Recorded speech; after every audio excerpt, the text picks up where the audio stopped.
Heavenly Father, thank you, Lord Jesus, for all your blessings, Lord, because you are a wonderful God, because you are a wonderful Father, because you are taking care of us every moment. Thank you for all the learnings and teachings that we have been having today, Lord. This moment we ask you for your presence and everything that we are going to be learning here, Lord. We can understand it, and we can apply it into our life, Lord, and also, Lord, that we can share this knowledge with others, Lord. In Jesus' name we pray, amen. One of the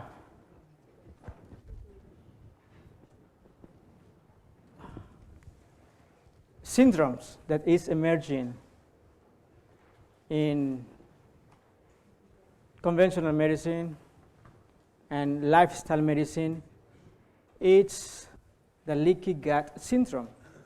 And probably you heard about it. It's very common right now. Everybody is talking about SIBO or SIBO, small intestinal bacteria overgrowth. Everybody is talking about microbiota or the different kind of bacteria that you have in your gastrointestinal tract, right? Diseases like Alzheimer, Parkinson, multiple sclerosis, autoimmune diseases, rheumatoid arthritis, lupus. Probably, we have the answers for these diseases. One of the quotations from Ellen G. White that caught my attention is this one: the stomach has a controlling power upon the health of the entire body. Anything which is taken into the stomach and converted into the blood becomes a part of the being. Everything. Hippocrates mentions that every disease starts in your gastrointestinal tract. Hippocrates, who was the father of the medicine, right? So, taking this into consideration, we need to maintain our gut, our gastrointestinal tract in order to prevent what? Yes, in order to prevent disease, but many toxins, bacteria, they can get into the systemic circulation because you probably could have this permeability, right? And one of the key functions of your gastrointestinal tract is to prevent that bacteria, toxins, prions, that they are very tiny proteins that they act as a bacteria, they can cross this permeability between your gastrointestinal tract and the portal system, which is the circulation in your gastrointestinal tract to get to the first point of entrance, which is your liver, okay, or your portal system, right? So this is a key in order to prevent diseases away from your system. A key function of healthy gut mucus is what? To prevent bacteria and their toxins to reach the portal circulation. What's the portal circulation? Well, it's just the gastrointestinal tract circulation, preventing to reach the first step, which is the liver, the first organ, which is the liver. Did you hear about fatty liver, right? Well, probably fatty liver is not just related with high amounts of high fructose corn syrup. Probably it's not related only to high levels of triglycerides. Probably it's not related only to high levels of fat intake, but also it could be related with toxins that entrance to your system from your gastrointestinal tract, promoting an inflammation, fibrotic tissue in your liver, promoting fatty liver. And what's the next process when you have a fatty liver? Well, the next process you are going to be developing insulin resistance and then probably diabetes, right? We're going to discuss these mechanisms later, but this is the main function of your gastrointestinal tract?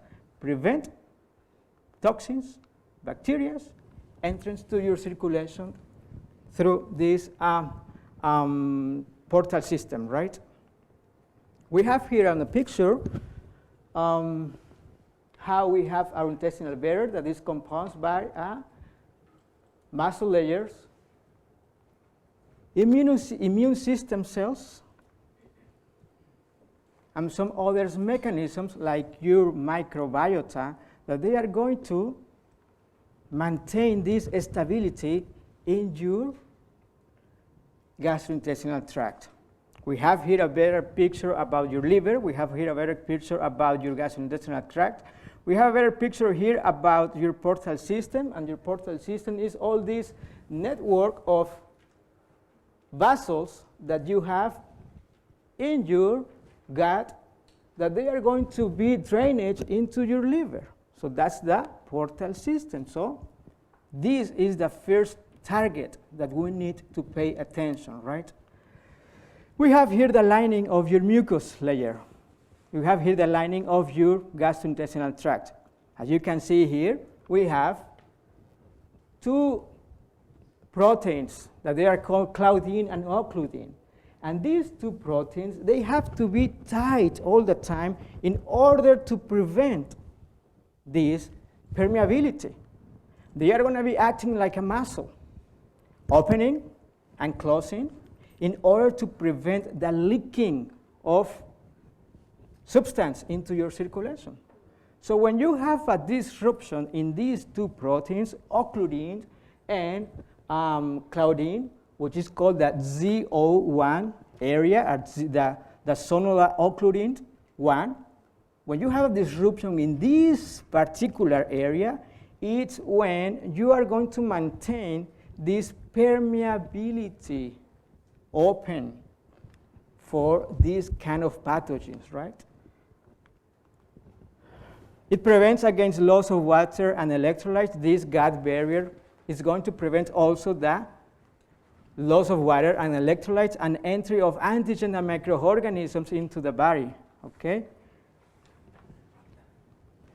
40% of our immune system is related with our gastrointestinal tract, 40%. 25% of all the tissue of your gastrointestinal tract is related with your immune system. The immune system of gastrointestinal tract also helps to prevent the translocations of harmful molecules across the gut mucus. So this is very important because rheumatoid arthritis, lupus, and many others autoimmune disease, probably the key or the target is your gastrointestinal tract, because 40% of all of your immune system is going to be, of all the cells of your immune system, is going to be interact in your gastrointestinal tract. So this is why we need to have a good balance between our good and bad bacteria as well, right? Did you hear about gut-brain axis? Well, we have the central nervous system that's going to communicate in bidirectional order. We have a highway between your brain and your gut, between your brain and your stomach. As it's interesting because 90% of your serotonin, which is the hormone of what? The happy hormone, right? Is going to be producing in your gastrointestinal tract 90% of this hormone. 90% of this hormone. And people with depression, they have a very low levels of this hormone. So we can say that our gastrointestinal tract, it could be called like our second brain, right? Inputs from your central nervous system can modify gut functions, while inputs from the gut to the central nervous system and mirror to your brain can modulate specific symptoms. Alterations of this bidirectional communications may contribute to what? Neuroinflammation and the pathogenesis of central nervous system disorders. We have it here, one nerve that is called the vagus nerve. The vagus nerve is one of the central nerves that we have in our brain that is intimate related with the functions of your gastrointestinal tract. And anything that is happening in your stomach by the vagus nerve that is running to your brain is going to be affecting even your mood, depression, and anxiety. And vice versa. Anything that is happening in your brain is going to be affecting your gastrointestinal tract. We know that gastritis, probably 90% of the persons with gastritis is related with what? With stress. It's related with stress. What happens when you have these negative thoughts? What happens when you have these burdens, difficulties? Where do you feel all these stress symptoms? Slow your bowel movements, slow your digestion, slow what? Your absorption. Why? Because the vagus nerve is intimately related with your gastrointestinal tract, the vagus nerve. We have two kinds of connections. We have the enteric nervous system, and the enteric nervous system is going to be working, yes, in your gastrointestinal tract, and this is independent from your brain. But the situation is that we have the vagus nerve, and the vagus nerve is the nerve that is going to be sending the signals to your stomach, to your intestines, in order to produce more mucus or inhibit the production of mucus, in order to promote the motility or the movement of your gastrointestinal tract, and also promoting many others, even the production of some neurotransmitters. Norepinephrine, epinephrine, dopamine, and serotonin are able to regulate and control what? Not only blood flow, but also affect gut motility, nutrient absorption, gastrointestinal immune system, and your what? Your microbiome. So it's very easy to know when a person has a high levels of stress. Why? Because they will have symptoms of what? Acid reflux, constipation, gastritis, bloating. Why? Because whatever you are thinking is going to be affecting or is going to be connecting with your gastrointestinal tract to your vagus nerve. The brain and nerve are in sympathy with the stomach. Erroneous eating and drinking result in erroneous thinking and acting. This is from Ellen G. White. The brain and nerve are in sympathy with the stomach. The diseased stomach affects the entire nervous system, brain and mind. The nerves of the brain are diseased by the abused heat of the stomach.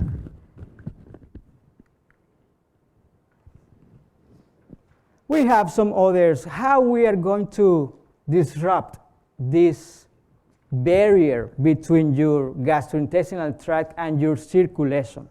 Well, we have some environmental stress, some pathogens. When I say pathogens, some microorganisms that they are going to attack this barrier. High-fat diet or the Western diet, drugs and antibiotics, and genetic susceptibility. 70% of all the antibiotics that U.S. is consuming, it's from animals. 70%. So sometimes we are treating viral infections using antibiotics. when we shouldn't be using these kind of medications for these kind of conditions, right? It's okay to use antibiotics, but when you really need it, when it's indicated to use them, right? Pathogens, for example, rotavirus. Rotavirus is one of the most common causes of diarrhea in children and is associated with an increase in gut permeability. Repeated rotaviral infections during infancy may also increase the risk of allergy and atopy later on in life. Rotavirus, right? What about the high-fat diet, or the Western diet, or the SAD diet? The SAD diet is Standard American Diet, right? SAD diet. Interesting that one of the simple things in order to restore your microbiome or your bacteria, your good bacteria in your gut, is eating a high intake fiber diet. The average American is consuming around 15 to 21 grams of fiber a day. But if you look at populations in South Africa, probably South America, people from those countries, from those areas, they are taking around 150 grams of fiber a day.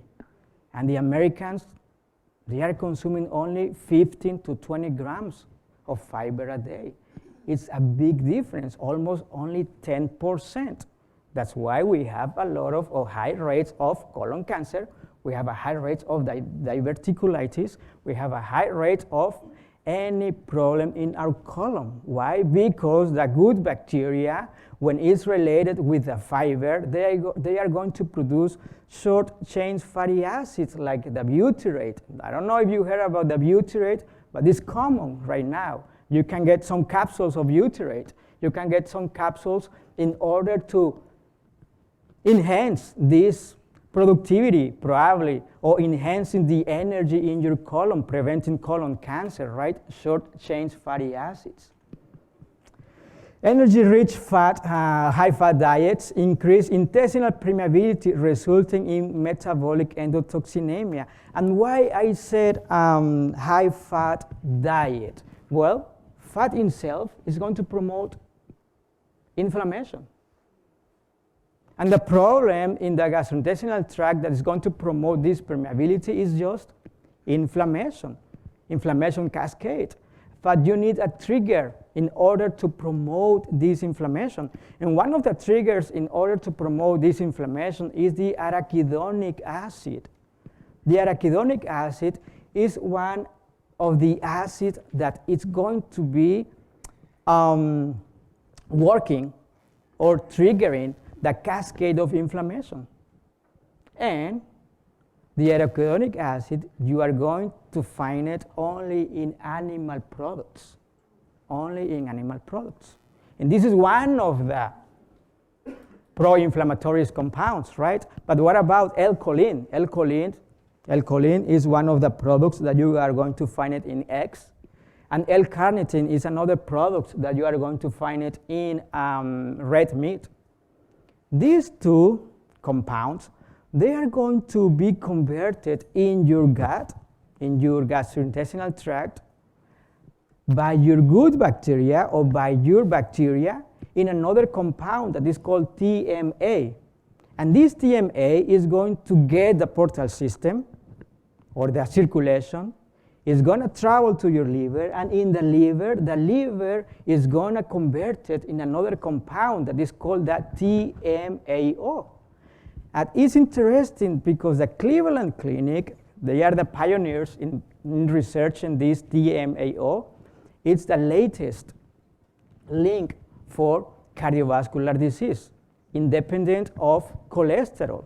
I mean, you can have a good cholesterol level, but if you have a high levels of TMAO, you will need to be careful because it's most probably that you are going to promote atherosclerosis and cardiovascular disease and or strokes and hypertension, right? But everything starts where? Or how?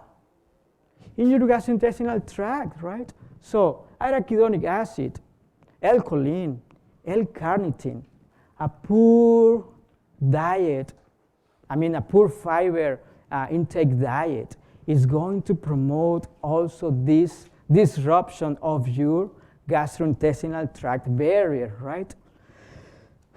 Well, we have some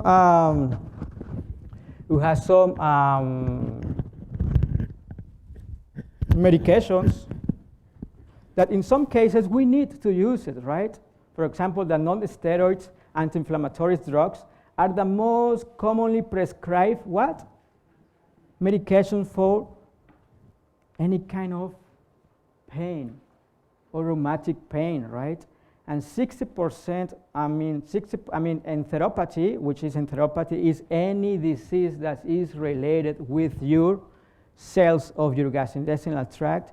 65% of these diseases are going to be related with the use of these medications, right? And we have here a diagram, for example, environmental stress, Western diet, drugs or antibiotics, pathogens, genetic susceptibility. They are going to what? Alter your microbiota, which remember, microbiota is just your bacteria that you have in your gastrointestinal tract, and they are going to promote also a disruption in your barrier, okay? This altered microbiota is going to promote a damage in the tissue, in the lining of your gastrointestinal tract. And this is going to promote what? Immune response, promoting some diseases like ulcerative colitis, Crohn's disease, celiac disease. And it's interesting because we don't pay attention and we don't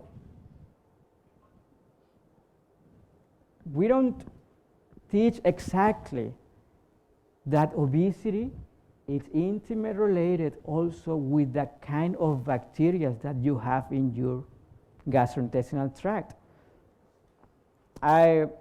There is a study in mice. They interchange bacteria from obese mice into lean mice. And it's interesting because the obese mice, they change the bacteria in a high fructose diet. I mean, when they were eating high levels of sugar, they started to change their bacteria. And by a consequence, they started to gain weight. I mean, converting to obesity, right? But it's interesting because they say, okay, we don't know that if it's because the kind of bacteria that these mice have, or if it's because the high sugar intake or the high sugar diet.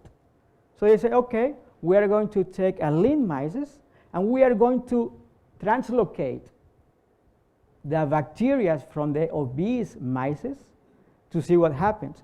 The interesting thing that the lean mice with the bacteria from the obese mice, they became obese, not because the high sugar diet, but because the kind of bacteria that they introduced in their system. But how they converted or how they promoted this imbalance in these mice? Well, with a high sugar diet. And remember, I mean, obese is not specific related with fat. Fat is not going to make you fat. Sugar is going to make you fat. And this is the problem because we are blaming cholesterol all the time. We are blaming triglycerides all the time. We are blaming red meat all the time. But we are not blaming the root of the problem, which is the sugar. Sugar, high fructose corn syrup is in many products. Sugar, right? Intestinal microbiota, well, is important for the maintenance of the barrier integrity, immunologic tolerance, and certain metabolic activities.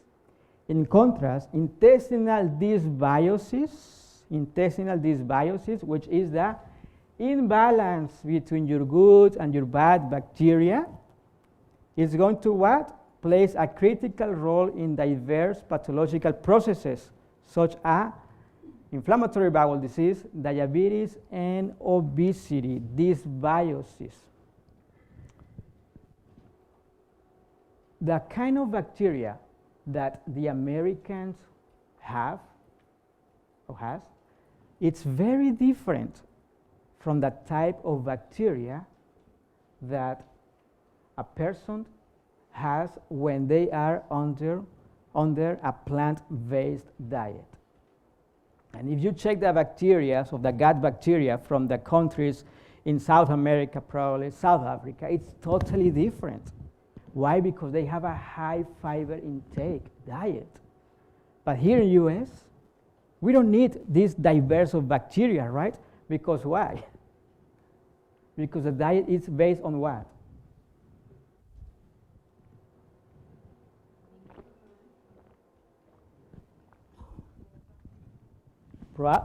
Probably we will need only 3 kinds of bacteria in order to metabolize, right? Pizzas, burgers, and some others, this kind of fast food, right? It's interesting how the microbiota is going to be disrupted by your diet. By the way, we have more bacteria in our gut than cells in our body. Around 100 trillion of bacteria in our gut, and these trillion of bacteria, they are going to be acting also in a genetic way. It's part of our genetics, this kind of bacteria, right?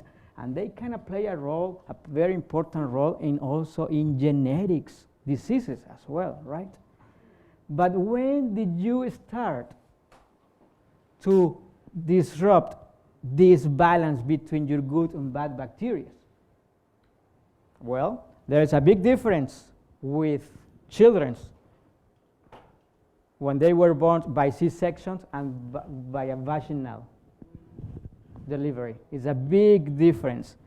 And many studies show that children that they were born by vaginal delivery, they have the lowest rate in develop autoimmune diseases, the children that they were delivered by C-sections. And why? Because it seemed like the first place in order to populate these bacteria in your gastrointestinal tract, it's when the baby is passing through the vaginal canal and swapping all these bacteria from this vaginal canal. There is some in California. There are some hospitals where the children that they were born by C-sections, they try to maintain this interaction of the vaginal bacteria from the mother and the newborn baby. So it's interesting that the disruption of bacteria starts not just because your diet, but even when you were born, right? Duration of the gestation, the mode of feeding, right? Environment, and some medications, they are going to promote this intestinal microbiota, which is going to promote this dysbiosis. And why is so important this intestinal microbiota? Well, because I mentioned before, this intestinal microbiota is going to produce by the fiber short-chain fatty acids. And these are the only fatty acids that they are going to promote the antioxidant effect, and they are going to supply the energy that your colon needed in order to prevent all this damage in your cells, all this damage in your tissue, the short-chain fatty acids. Also, the short-chain fatty acids prevent obesity because they are going to increase what? Your metabolic rate. They are going to increase your metabolism, right? And also the hormone production as well, and improving your appetite regulation. right? The short-chain fatty acid also, they are related with the development of type 2 diabetes and fatty liver. But you cannot produce short-chain fatty acid if you don't have the right kind of bacteria, and, but the most important, if you are not taking good amounts of fiber. Dysbiosis and alteration of the gut microbiome composition have been shown to contribute to the development of several diseases in humans, such as inflammatory bowel disease, type 2 diabetes, metabolic syndrome, obesity, allergies, colorectal cancer, and Alzheimer, right? Do you hear about SIBO or SIBO? Small intestinal bacteria overgrowth. Well, this is just part of this dysbiosis, of this imbalance between your good and your bad bacteria. So SIBO or SIBO is interesting because we have a valve in between your colon, between your large intestine and between your small intestine, and this valve, it has to be closed most of the time. But when this valve is not closed, you are going to promote or stimulate the migration of bacteria from your colon into your small intestine. When you suffer from constipation, when you have a poor bowel movement, also you are going to promote this migration of bad bacteria from your colon into your small intestine. But it's interesting because one of the simple ways in order to promote the dysfunction of this valve is just eating between meals, snacks. Why? Well, because there is a hormone that is called the motilin hormone. The motilin hormone is the hormone that we call like the housekeeper of the gastrointestinal tract. Why? Because the motilin hormone is going to promote the peristalsis, which is the regular movement, the propulsive movement in your gastrointestinal tract. The motilin hormone is going to promote also the good functioning of this valve. But it's interesting because this motilin hormone is going to be producing only in the interdigestive period. And the interdigestive period is between meals. And if you are eating between meals, you are going to be promoting the disruption of this valve. And not only that, you are going to slow down the propulsive movement in order to clear out your gastrointestinal tract. There is not such a thing like a healthy snack. Why? Because any food that you are introducing by your mouth is going to cause the disruption or blocking the production of these hormones. It's interesting because studies mention that one of the simple ways in order to prevent the production of this hormone is with high levels of insulin. And when you have a high levels of insulin, it's because you have a high refined carbohydrates diet, which is the standard American diet. And also when you have a high diet with acid foods, with the most acid foods is coming from the animal products. There's two things, high insulin levels and high acidity foods or acid foods. They are going to disrupt the production of the motilin hormone. And if you are not producing this motilin hormone, you will start having this problem that is called SIBO, SIBO, or this dysbiosis. Why? Because this propulsive movement is not working properly. Why? Because you were eating some nuts between your meals, because you were eating some celery, probably, because you were eating an apple, right, between your meals.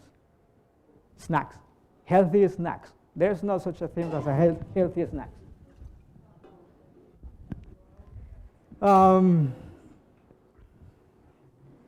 How you are going to measurements if you have a leaky gut or not.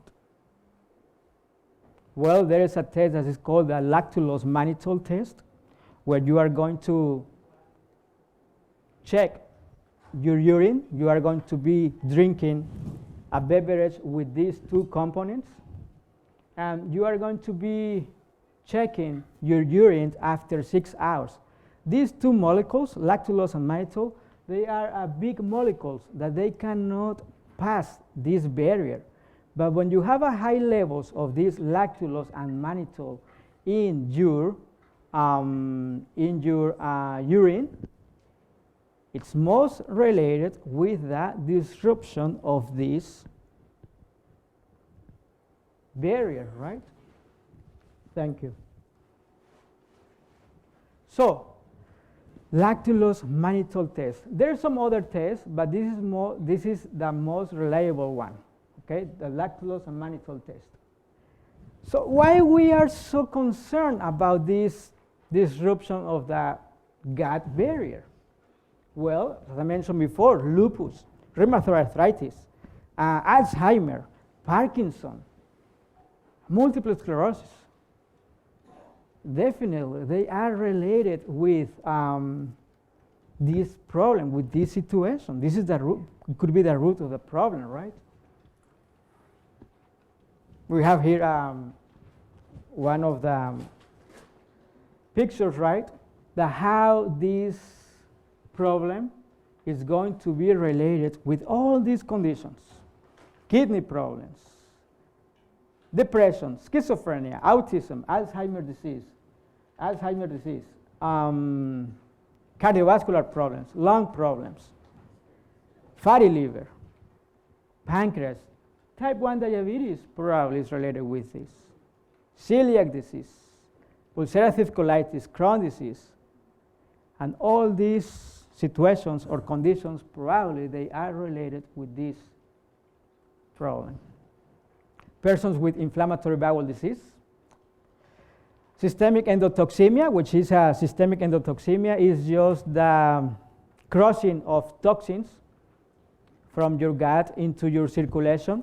It seems like systemic endotoxemia was reported to be present in almost 30 to 88% of patients with ulcerative colitis, and 48 and 94% with Crohn's disease people during the relapse, during the flare-up, right?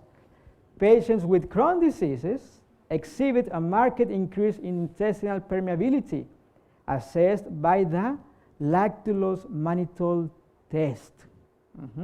So Crohn's disease, ulcerative colitis, is intimately related also with your gut permeability, right? Numerous studies have shown a correlation between different types of arthritis and increased intestinal permeability. It is estimated that 30 to 60% of such patients have a what? An occult intestinal inflammation. What about food allergies?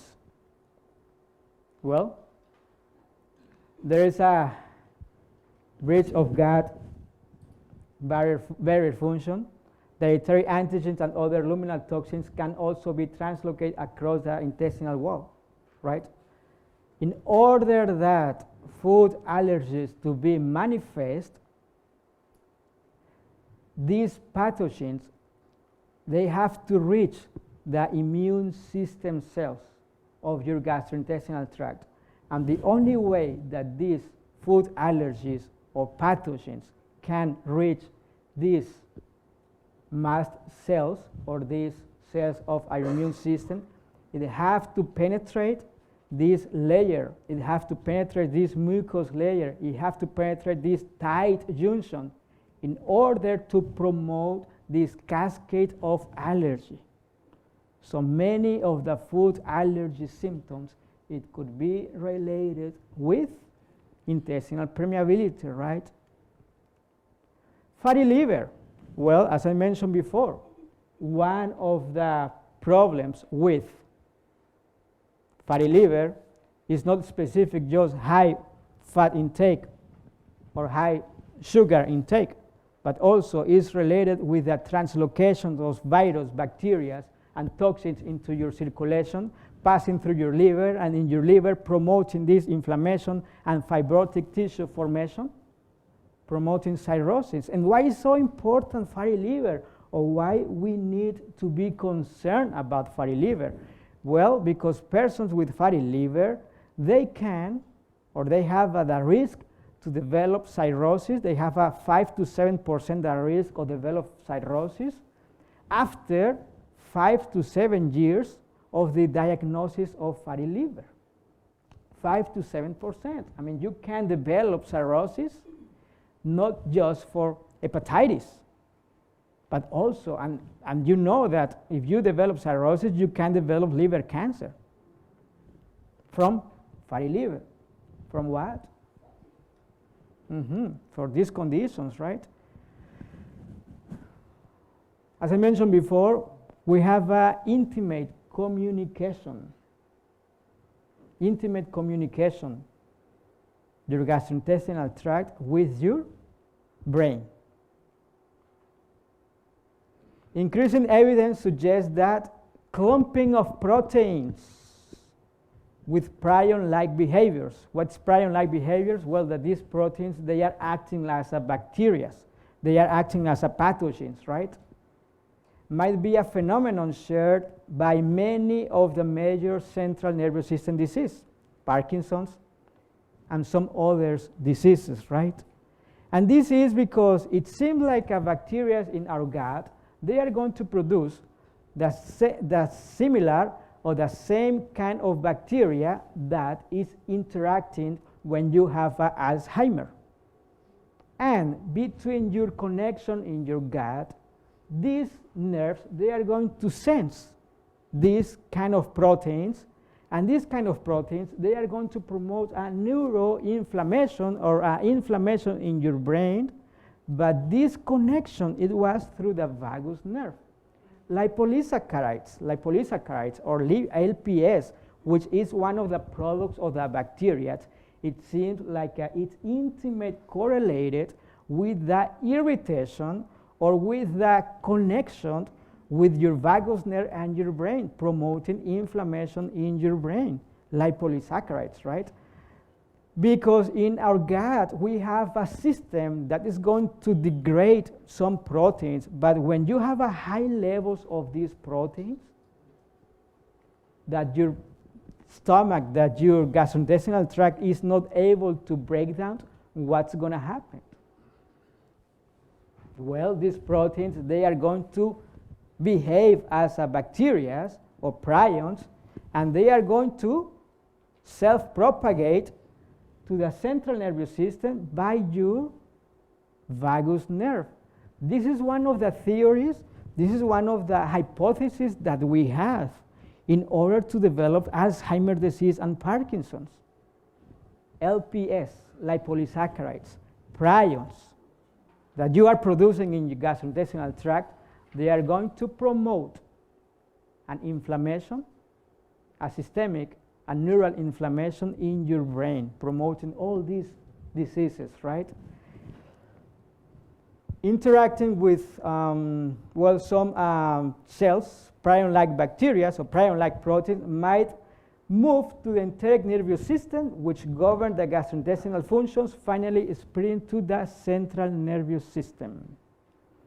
When you are producing a lot of these prions, it's going to be more easy, or it's going to be very easy that you are going to promote this kind of neurological conditions, right?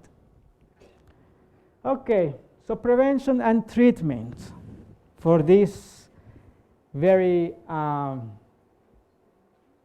bad disease.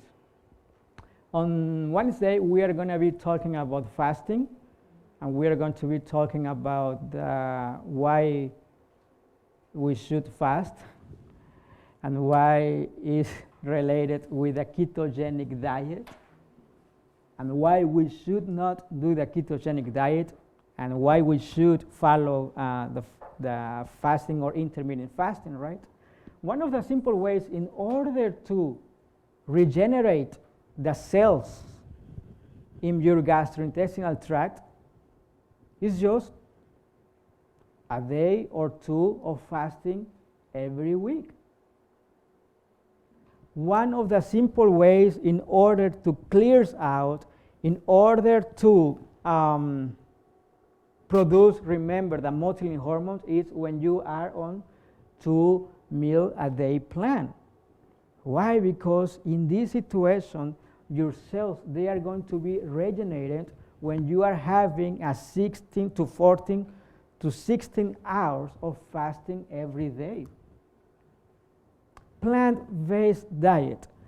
One of the diet, or the only diet that is going to promote the high fiber intake is just what? The plant-based diet. Okay. What we said about snacks? Avoid snacks, right? This is one of the simple ways, friends, in order to prevent this condition and also in some situations reverse or treat this condition, right?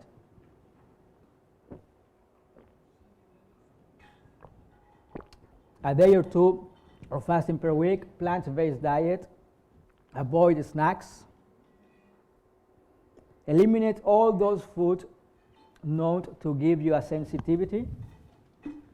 We don't realize that milk, cheese, red meat, chocolate, seafood, they can promote a sensitivity in our gastrointestinal tract.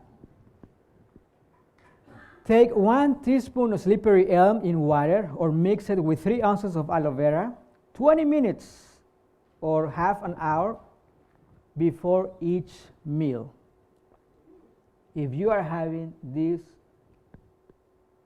problems of leaky gut, right? Slippery elm and aloe vera. Or if you don't have access to slippery elm, don't worry about the slippery elm. Just take, just take aloe vera. 3 ounces of aloe vera, 20 to 30 minutes before your meals, or every meal, right? Quercetin. Quercetin is one of the anti-inflammatory products or compounds that you will find it in onions and apples, quercetin. And quercetin also has anti-inflammatory properties, anti-cancer properties, and quercetin also has been shown to enhance the intestinal barrier functions in human intestinal cells. Quercetin. It's better if you can take it from apples and onions. If you are eating onions every day, you are eating apples every day, that's okay. You don't need to supplement the needs of quercetin as long as you are eating apples and onions every day, right? As I mentioned before, well, anxiety has been found to increase permeability and make it so that your intestine cannot partially digest nutrients out so well. Avoid anxiety with the meals. If the brain is burdened, reduce the amount of food that you take. Let food stay a long time in the mouth. Anxiety. Don't eat when you are anxious.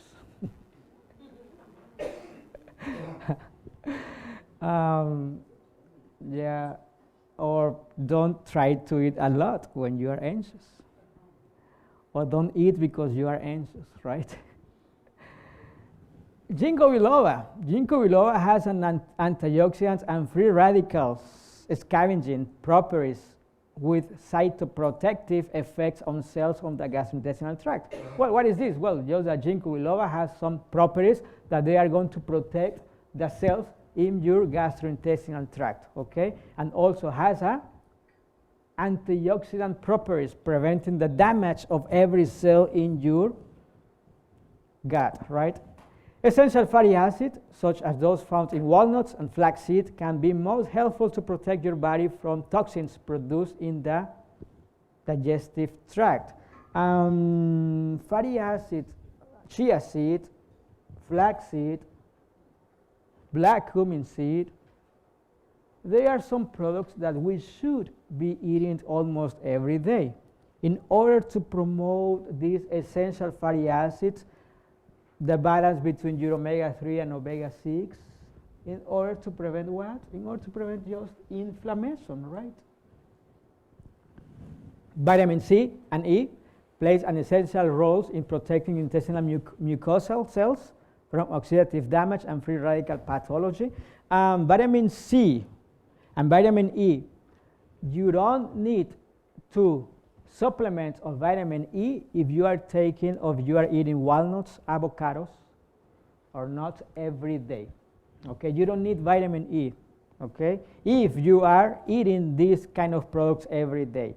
It's interesting with vitamin E is the only vitamin that is related to prevention in cardiovascular disease. It seems like the vitamin E is going to prevent the inflammation in the plaque of cholesterol, promoting the disruption, the rupture of the plaque that is going to travel into your circulation, promoting the obstruction of your arteries. But vitamin E is the only vitamin that is going to prevent this condition, okay? Vitamin E. If you are thinking that you are having an infection or gastrointestinal infection, most bacteria are sensitive to some products, for example, golden seal, echinacea, artemisia, and garlic, even ginger as well. Use it for these gastrointestinal products and gastrointestinal disease. And many times, probably, you don't need any antimicrobial. Probably you will need to drink only charcoal, right, in order to prevent this problem. Glutathione and ANC or N-acetylcysteine, they are two of the master antioxidants. We call them master antioxidants, the best antioxidants after the melatonin that your body is going to be producing. In the glutathione is one of the antioxidants that your liver is going to be producing, okay? If you have already the diagnosis of fatty liver, try to reverse this issue of fatty liver. Why? Because in this situation, you are not going to be able to produce high levels of glutathione. And glutathione, well, it's one of the best antioxidants of this for your body, right? Glutamine is an important energy source for cells of the intestinal mucus and has been shown to be conditionally essential for normal mucosal structure and function. Dietary fiber is very important. I didn't mention about probiotics, but yes, we should be taking probiotics. If you were taking in the past antibiotics, if you are taking antibiotics, take probiotics. If your diet is not with a high fiber intake, take probiotics. Okay, what kind of probiotics?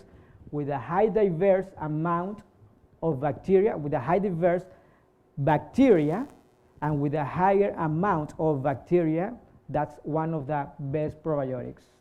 Any brand, but with a high diversity of bacteria could be one of the best. And remember, probably the probiotic that is working for me is not going to work for you. So you need to play with the kind of probiotics, right? The brain and nerves are in sympathy with the stomach. Erroneous eating and drinking result in erroneous thinking and acting. Peace of mind is lost. There is a dissension, strife, and discord. Impatient words are spoken and unkind deeds are done. Dishonest practice are followed, and anger is manifested.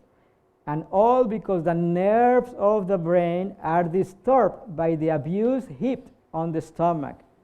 The affliction of the stomach, what? Afflicts the brain. It is impossible for the brain to do its best work when the digestive powers are abused. Many eat hurriedly of various kinds of food, which set up what? A war in the stomach, and thus confuse the brain. It's interesting what she said, because it set up a war in the stomach. What's happening when you have a war? Well, a war in the stomach, she is talking about inflammation. That this inflammation is going to run to your brain by your vagus nerve and confuse your brain. I hope that you can apply these principles and you can prevent this situation. Yes? The one that you're talking about in the stomach, is that when gas, the stomach making noise, the gas meeting each other? The what, sorry?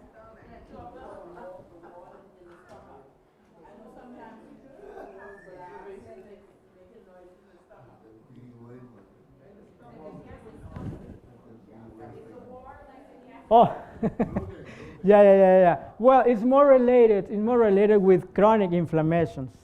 Yes, with chronic inflammation, with the production of some cytokines or chemicals. No, that could be a normal movement, okay? Okay, in certain situations, but this is more about chronic inflammation, when you are actually producing some chemicals that they are going to damage the lining in your gut. Yes. Would that result in acid reflux? Well, there is many situations for acid reflux. There is many other situations that they are interacting acid reflux. We are going to close here. We can talk of this after the lecture. So yes, I can give you some other insights about acid reflux. Oh, sorry. Okay, it's talking about if this is, the brother is asking about if this is related with acid reflux, right? Well, as I mentioned before, acid reflux is related with many other situations, right? Stress, yes. Imbalance between your acidity or in your stomach, right? Probably also it's related with Helicobacter pylori, one of the bacteria, right? But I will blame acid reflux more related with stress. And when you are under stress, it's interesting, when you are under stress, you are not producing hydrochloric acid in good amounts. And the conventional thought is gastric acid reflux, it's when you are producing high levels of acid, right? And probably we could be wrong in this insight, right? Because when you are under stress, you are not producing hydrochloric acid in good amounts. That's why you are a bad digestion and you have all these symptoms, right? Remember, stress. Stress is one of the big components that's going to be reflecting into your stomach or gastrointestinal tract, okay? Well, thank you.